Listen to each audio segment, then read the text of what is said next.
everyone, welcome to the class.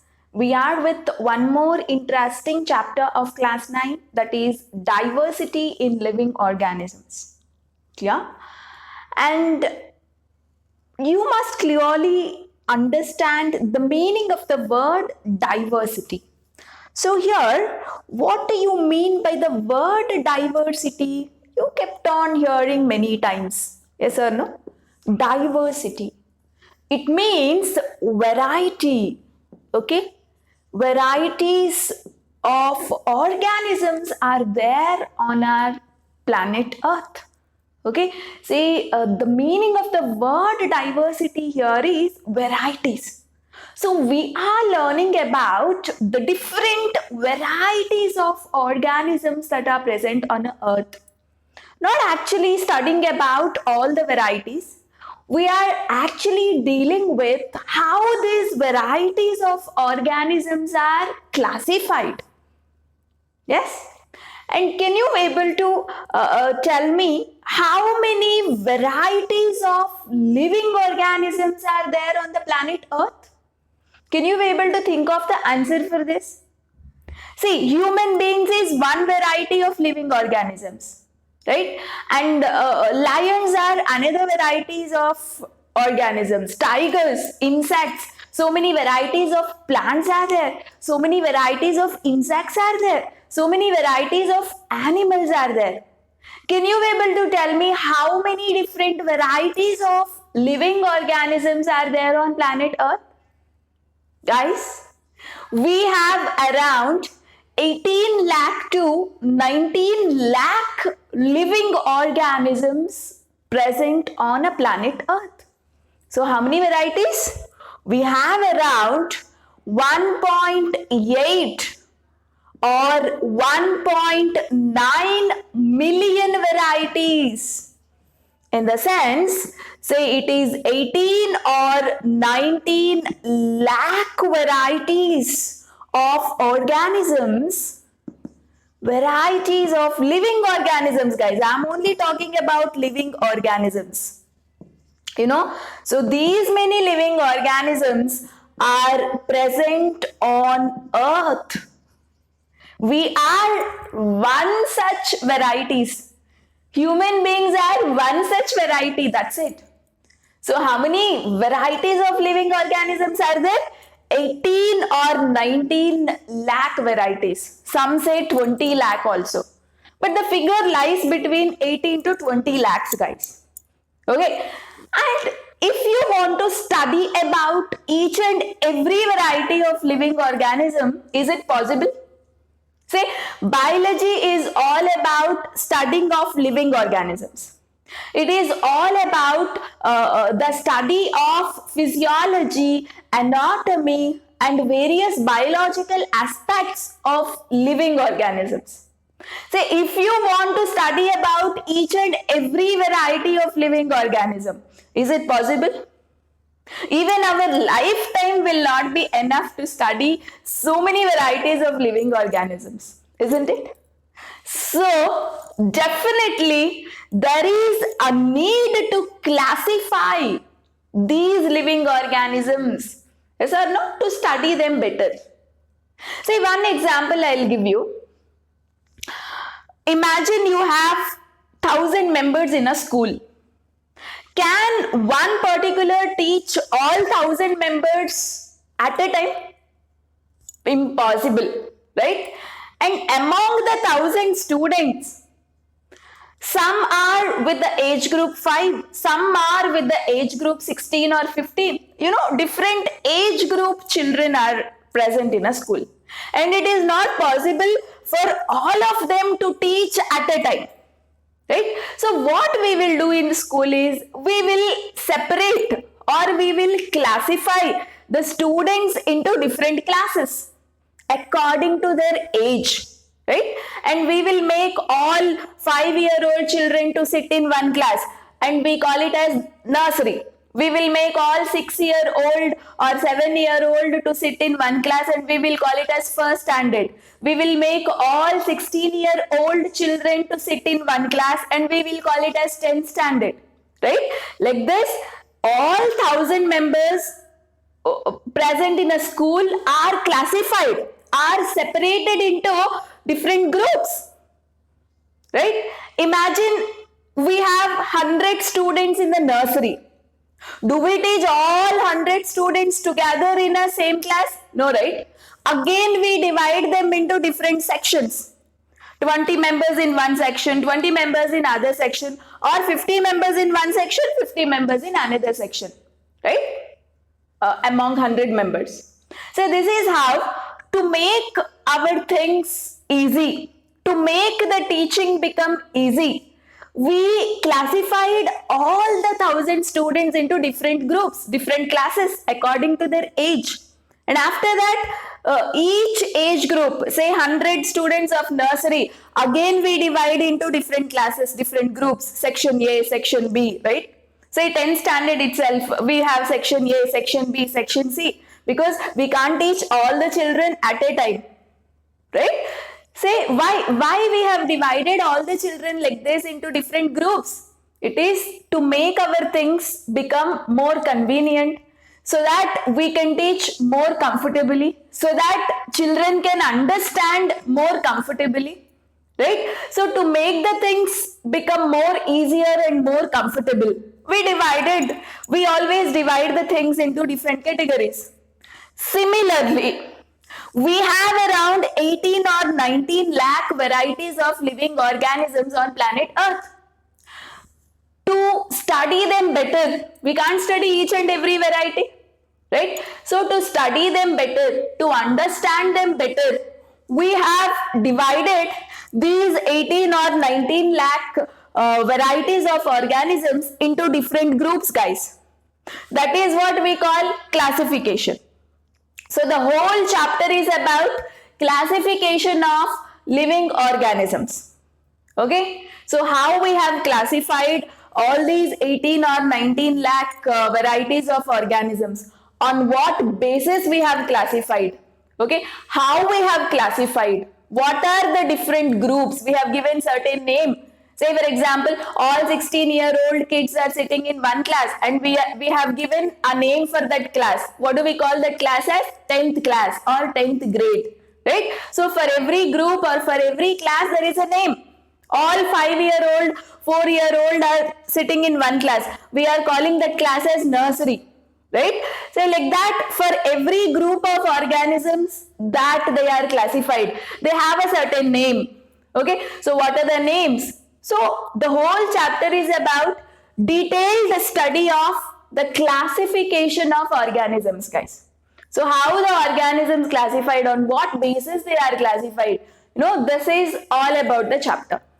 Okay, and in today's video, we are focusing mainly about these things.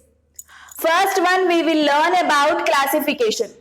Okay, let us just learn what do you mean by classification, how actually we classify the organisms. Clear? And later we will talk about biodiversity. Biodiversity. Okay? And later we talk about evolution. These are very important words, guys, whose meaning you must definitely understand. Biodiversity and evolution. And finally, we will discuss about what is the relation between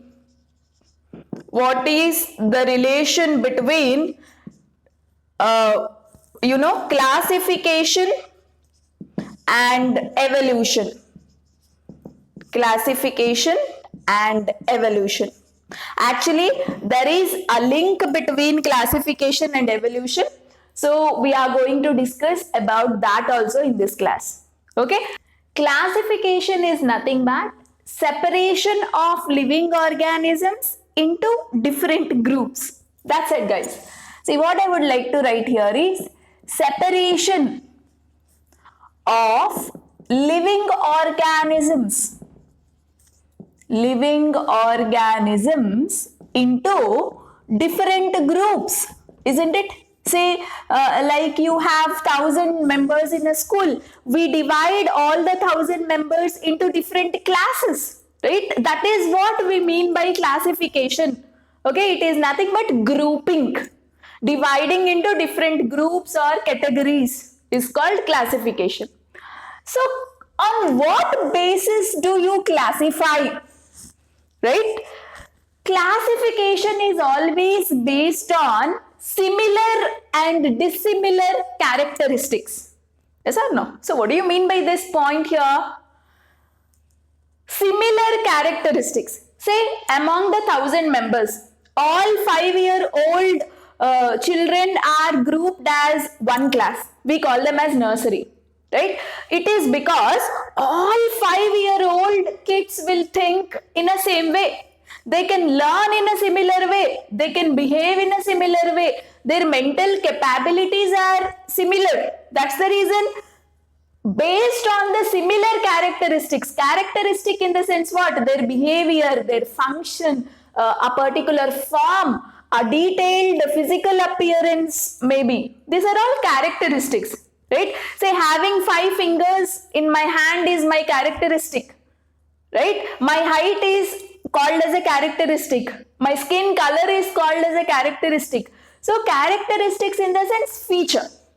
So all living organisms which have same characteristics are grouped as one particular group or category. Right? Say classification is based on, next point, this is very important. Classification is based on similar characteristics. Similar characteristics. Okay. See, all 16-year-old children are placed together in a school and we call it as 10th standard because all 16-year children will have same characteristics there. So what do you mean by characteristic? The way they learn, the ability to learn, their behavior, their thinking capabilities, all these are characteristics. The characteristics are same among the 16-year-old children. So all 16-year-old children, we call it as one group and that is 10th standard. Right? So like that, classification is mainly based on the similar characteristics. Okay. So what do you mean by characteristic here? Characteristic in the sense a particular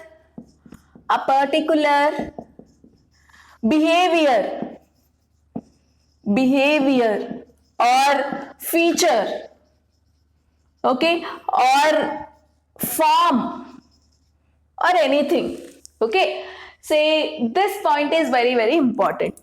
Right? Fine. And now the next aspect that you have to know is why classification is necessary. Why classification is necessary. What is the need of classification, guys? Actually, why we have to divide all the 1,000 children into different classes? Right? It is because to make our things more easier, more comfortable. Right? So why we have to divide all these 18 lakh or 19 lakh varieties of living organisms into different groups? It is because to study them better. Right? We no need to study each and every living organisms. If you study about a particular group, that is enough. It's like you studied about all the organisms. Right? Say, for making the things more convenient or more comfortable, classification is necessary. Right? So what answer I will write here is, classification is necessary to study about the organisms more conveniently. Yes or no? And another point is, classification actually gives a glance or picture of organisms. Yes or no? Say classification will actually tell you a particular group's picture, like what organisms are there. You know, you will get an idea about how many organisms are there all together in our planet. Right? It gives a glance or a overall picture of existing living organisms in nature. And the third point is classification gives a relationship, okay, say gives a relationship between different organisms, different living organisms. So which organisms are similar? You know, based on the similarities only, we have divided the organisms into different groups. Like you can relate one organism to another organisms. You know, actually human beings, monkeys and chimpanzees are placed in one group, guys. Say based on this classification, what I can feel is we have a relationship between chimpanzees, monkeys and humans. All three of us have same features actually, right? Say you know, our legs and hands are similar, little bit of behavior is similar, right? The way we move is similar, right? So based on the classification, you can also study about the relationship between the different organisms, right? These are the 3 points that you can say why classification is necessary. Clear?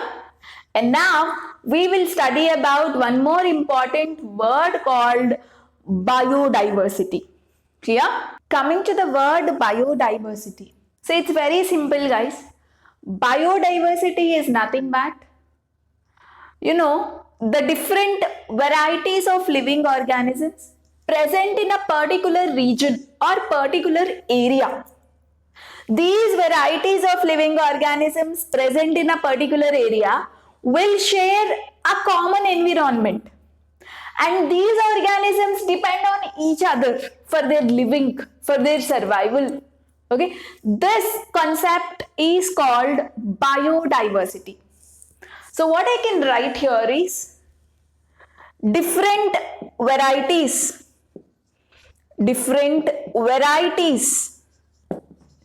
of living organisms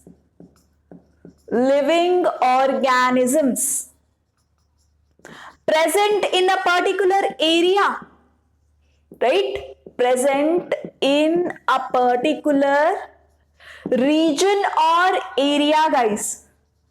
Region or area is called biodiversity. Okay, very important word, biodiversity. Clear? Say for example, India. India is a particular area in Earth, the planet Earth. Say in this particular country called India, we have different organisms, living organisms. We have different varieties of plants.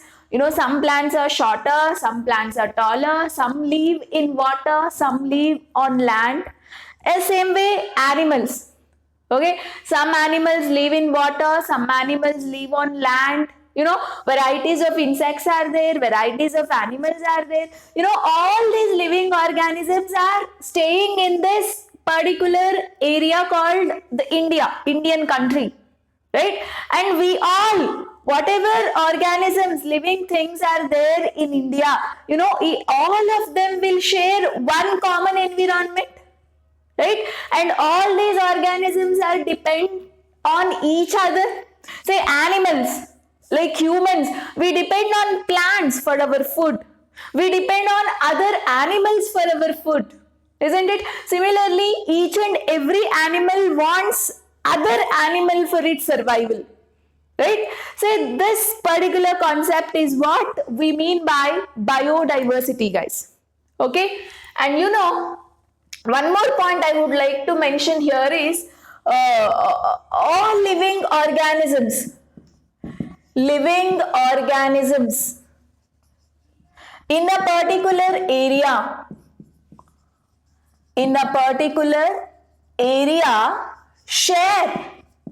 share a common environment.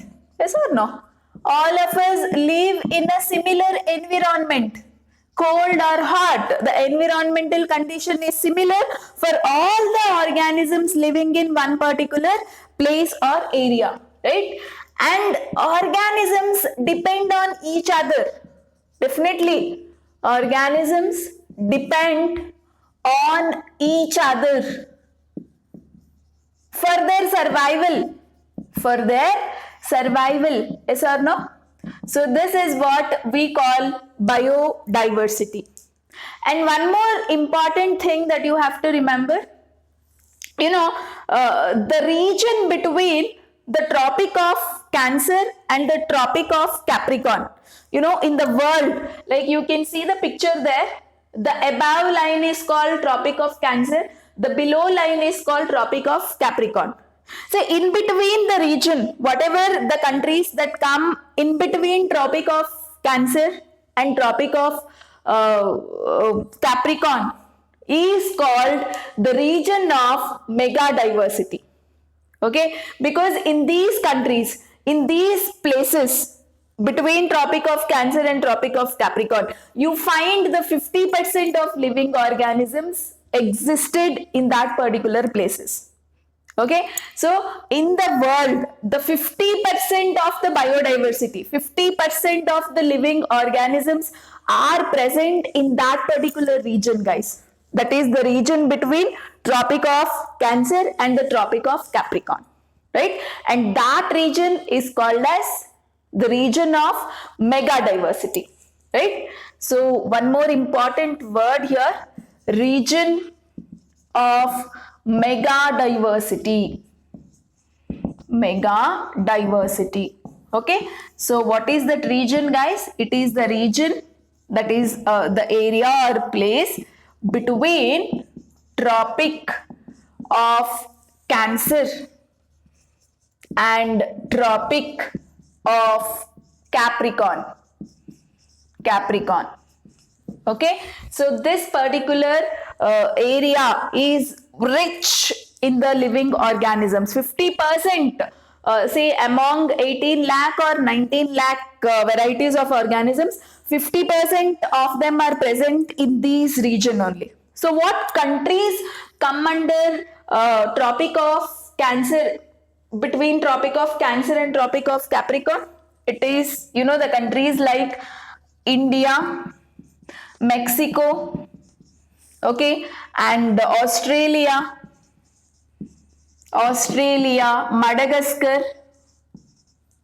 Madagascar, Brazil, okay, etc. come under the region between Tropic of Cancer and Tropic of Capricorn. So these are the countries actually rich in the biodiversity. I mean, in these countries you find the varieties, the maximum varieties of living organisms staying in one particular place, sharing a similar environment. Okay, so that's why these regions come under the region of mega diversity. Clear, everybody? So this is all about the biodiversity. Now let us talk about evolution and what is the relationship between evolution and classification. Coming to the concept of evolution, very important concept, guys. See, basically the evolution is nothing but due to the changes in the environment doesn't remain same throughout the years. It keeps changing.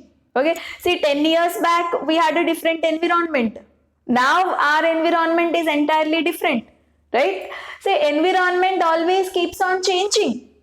Due to this changes in the environment, climate conditions, there occurs changes in the characteristics of living organisms. Okay, the characters of or the behavior, the features of living organisms will be changed, guys, over a period of time. Okay, so that they can survive in the new environment. If the characteristics do not change in the living organisms, some of the organisms cannot survive in the new environment, isn't it? So this is what we mean by evolution. So let us try to write down, due to the changes, due to the change in environment, okay, environment, there occurs a change in the characteristics. Very important, guys, try to understand carefully. in the characteristics of living organisms. Living organisms. Okay, and one more thing, evolution. Evolution leads the living organisms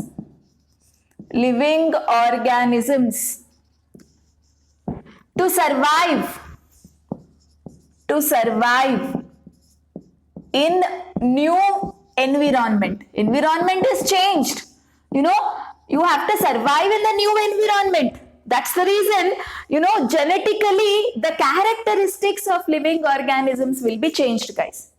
And this changes in the characteristics, features of living organisms doesn't happen in a single day or single year or a single decade. It takes some 1,000 or lakhs years. Say one example I'll give you so that you can understand about evolution better. Say long back, some lakh years ago, some 1,000 years ago you take, our plants and trees were very short, guys. Okay, we were not having longer trees, longer plants. They are very short. Okay, so long back, the giraffe neck is also very short. Okay, say the older giraffe's neck is not very big, guys. Older giraffe's neck is actually very short because the plants and trees were very, very short. Okay, giraffe will feed on plants. They eat leaves. That's the reason, the plants were short. So giraffe's neck is also very much short. But over the years, what happened? There occurred a change in the environment and we had got a taller trees and a taller plants. Okay, if giraffe's neck is very short, it cannot take the leaves of taller plants and taller trees, isn't it? So that's the reason the characteristic in the giraffe has changed. The neck character has been changed. Slowly over the years, the giraffe neck has become very long, guys. Okay, nowadays the giraffes you observe had very long necks. Okay, actually previously long back, some 1,000 years ago, the giraffe necks were not this much long. They were actually short only because that point of time in that particular environment, the trees and plants were very short. So the neck is sufficient enough to take the leaves of the plants and trees. But in this climatic condition, we have taller plants and taller trees, so that giraffe neck also has undergone certain change according to the climate, according to the environment, right? If a giraffe's neck has not changed, the so-called giraffes wouldn't have been there nowadays, right? All of them would have vanished. To survive, for the survival of giraffes, the change in the neck character is very much essential. Otherwise, giraffes will not survive in the environment. For the survival, it's very essential. Okay, that's the reason the living organisms, which is a living organism, giraffe here, the neck characteristic has completely changed. And this did not happen within a year or within a day or within a decade. This change to observe, it takes years to gather, guys. So evolution does not occur suddenly. To observe evolution, it takes some years. Clear? Say that is what about the evolution.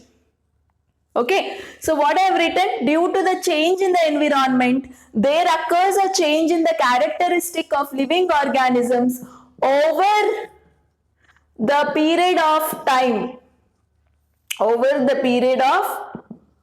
Over a period of time means it does not occur within a single day. The change in the characteristic does not occur in a single day or single year. See, the giraffe's neck has not become long in a single day or single year. It took so many years. Okay, it's a gradual change.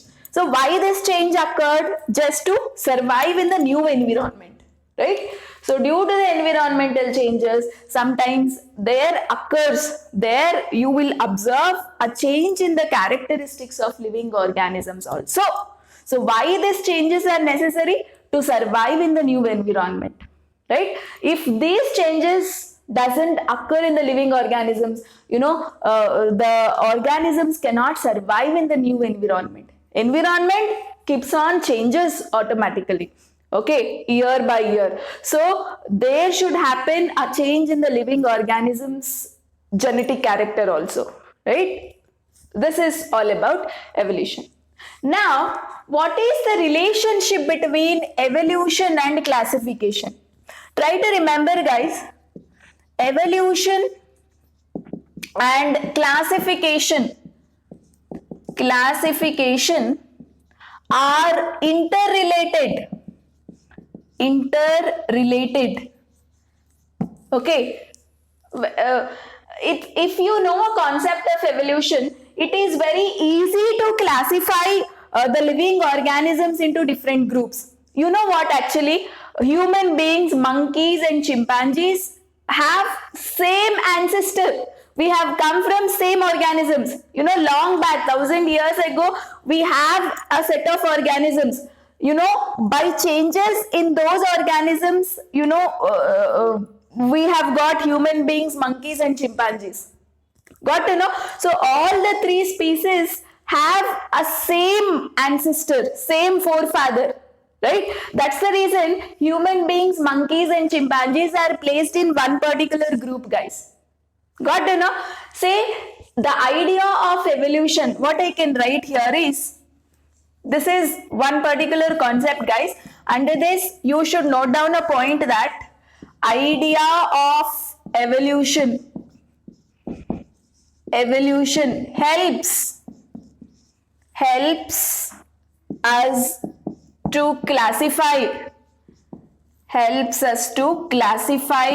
living organisms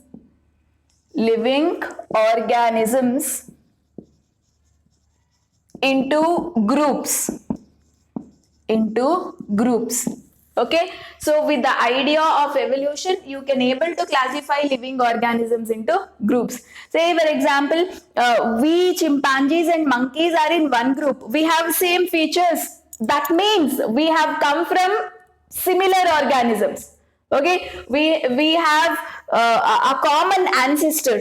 Got to know? We have all come from one particular organisms. There was one organisms. Okay, from that particular organism, monkeys have come, human beings have come, okay, and chimpanzees have come. How these three varieties of organisms have come? Because there happened a change in these organisms. The change did not happen in a single day or single year. It took so many years. There occurred certain changes, so you got monkeys. There occurred some more changes, so you got human beings. There occurred some more different changes, so you got chimpanzees. Okay, see, the idea of evolution always helps us to classify the living organisms into different groups. So that's the reason in this chapter we also study about the evolution. Okay, actually the word evolution was first introduced. It was first introduced by a scientist called Darwin. Okay, you must have heard a famous scientist, Charles Darwin. Okay, and he introduced the word evolution in his book called The Origin of Species. The Origin of Species. Okay, so he has given the basic idea about evolution actually. So this is how evolution and classification is always interrelated. So with this introductory idea about classification, there was a person called Aristotle. This Aristotle has classified all the living organisms into three groups, guys. Okay, one was living organisms that live on land, and the second category was living organisms on air. Third one is living organisms in water. Okay, so this is how he classified all the living organisms into three groups. So living organisms that live on land, living organisms that live in air, that living organisms that live in water. Anyway, this is not a perfect classification. We have many drawbacks, okay, because we have so many varieties of living organisms on land, but they are not similar. So you cannot put them as one group, right? In case of air also we have different varieties of organisms, but there are so many differences, so you can't put them in one group. So this is the main drawback of this particular classification. Actually, this is the first classification given by the scientist Aristotle, but anyway, he has at least done some work under classification, right? In my next class, we are going to study on what basis we have classified the different organisms into groups, what groups are they, what are their names, everything we study in detail. Till then, keep revising the concept, and if you like our video, please like, share and subscribe our channel to learn the concepts in an easier way and in a detailed way. Thank you.